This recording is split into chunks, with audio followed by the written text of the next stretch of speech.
এখানে হচ্ছে বিশেষণ পদ বের করা নিয়ে একটু দ্বিধাদ্বন্দ্বে ভুগতে হয়। আমরা আজকে বোঝার চেষ্টা করব কোন শব্দটা হচ্ছে বিশেষণ। একটু প্র্যাকটিস করার মাধ্যমে চেষ্টা করব আমরা শিখার জন্য। যেমন হচ্ছে বিশেষ্য পদের সাথে সাধারণত আনীয়, আলি, ই, ইত, ইষ্ট, ই, ইয়, অন্ত, এও, মান, বান, ইয়া, উয়া এইসব শব্দ যখন যুক্ত থাকে, যুক্ত হয়ে সাধারণত বিশেষণ তৈরি হয়। যেমন হচ্ছে শ্রবণ, এটা হচ্ছে কি নাউন অথবা বলতে পারি বিশেষ্য। শ্রবণীয়, এটা কি বিশেষণ। গুণ, বিশেষ্য। আর গুণী, বিশেষণ। যেমন আমরা সহজভাবে যদি আমরা আইডেন্টিফাই করতে চাই, আমরা নিজেরা একটা বাক্য তৈরি করার চেষ্টা করব। যেমন আমি শ্রবণ করি। কোন কিছুকে কোন কিছুকে এটা কি মডিফাই করে? মডিফাই অবশ্যই করে না। এখানে শ্রবণটা হচ্ছে বিশেষ্য। যেমন শ্রবণীয়, যেমন আমরা বলতে পারি রাশেদের কুরআন তেলাওয়াত খুবই শ্রবণীয়।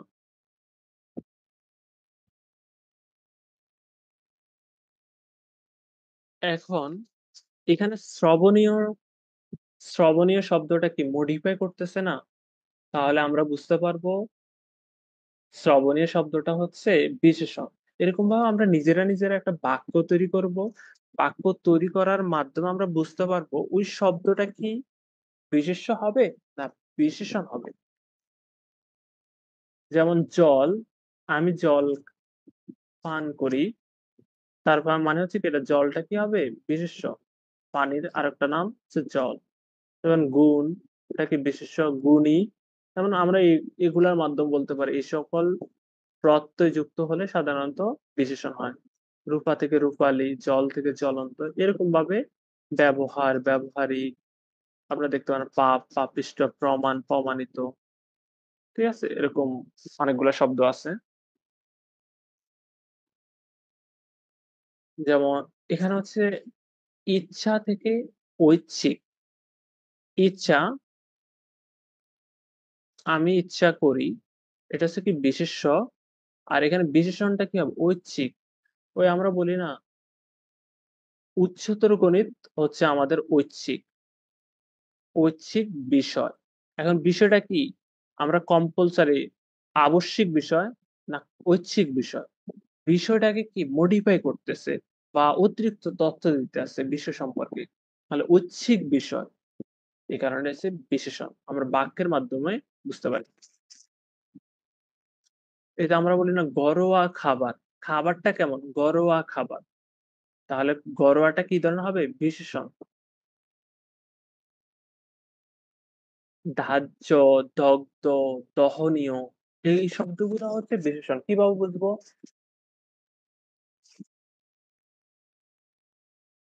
যেমন আমরা বলতে পারি অক্সিজেন একটি দাহ্য পদার্থ।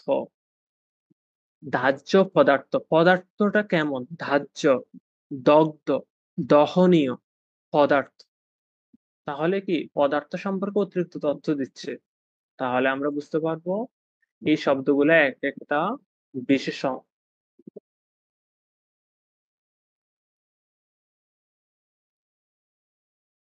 এই সান্দ্য এই শব্দটাও একটা বিশেষণ শব্দ। এরকম ভাবে হচ্ছে ভৌগোলিক, ওই যে বলি না ভৌগোলিক বিষয়, ভৌগোলিক এলাকা, ভৌগোলিক চিত্র। নিজেরা ভুল বাক্য হোক, সঠিক বাক্য হোক, কোন রকম একটা বাক্য বানানোর পরে আপনি নিজেই বুঝতে পারবেন ওই শব্দটা কি বিশেষণ না বিশেষ্য। যদি কোনো কিছু অন্য শব্দকে মডিফাই করে বা অতিরিক্ত কোনো তথ্য দেয়, তাহলেই বুঝতে পারবেন ওই শব্দটা হচ্ছে বিশেষণ।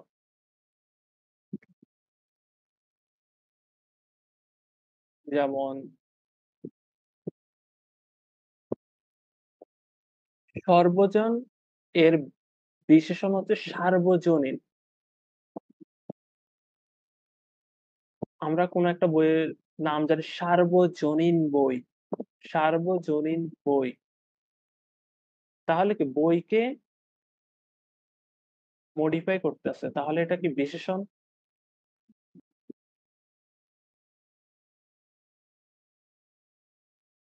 লয় অর্থ সাধারণত হচ্ছে ধ্বংস,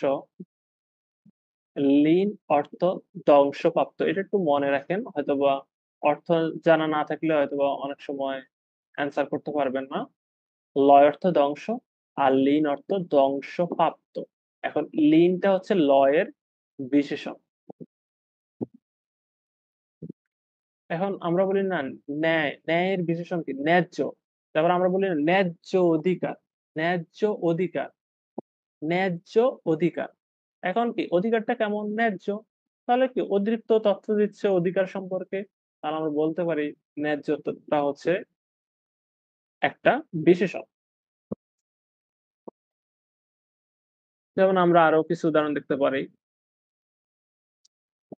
বুনো অর্থ সাধারণত হচ্ছে বনে জাত। মানে বুনো ওল বনের একটা জাত বোঝাচ্ছে।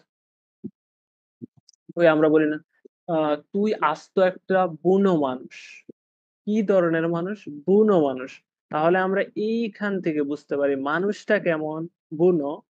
তাহলে এই বুনোটা কি হবে? এক কথায় আমরা বলে দিতে পারবো এটা হচ্ছে বিশেষণ।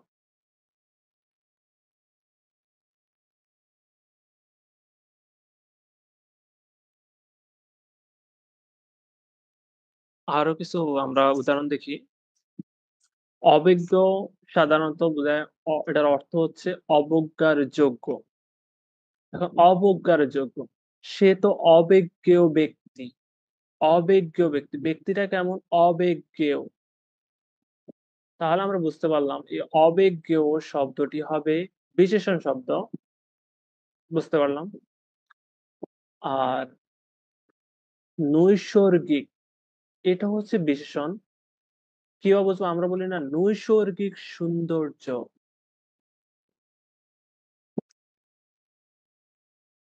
তাহলে নৈসর্গিক সৌন্দর্য, সৌন্দর্যটা কেমন? নৈসর্গিক। তাহলে এটা হচ্ছে বিশেষণ। মানসিক শক্তি। মানসিক শক্তি ভালো হলেই কোন কিছু করা সম্ভব। মানসিক শক্তি, শক্তিটা কেমন? মানসিক। তাহলে এটা কি বিশেষণ। শক্তি সম্পর্কে শক্তিটা কেমন? মানসিক। আমাদের অতিরিক্ত তথ্য দিচ্ছে। শক্তিকে মডিফাই করতেছে। তাহলে আমরা বলতে পারবো মানসিকটা হচ্ছে একটা বিশেষণ।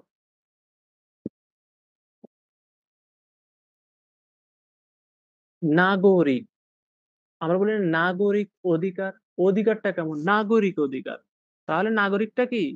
বিশেষণ। এইভাবে আরো কিছু উদাহরণ আপনারা দেখতে পারেন।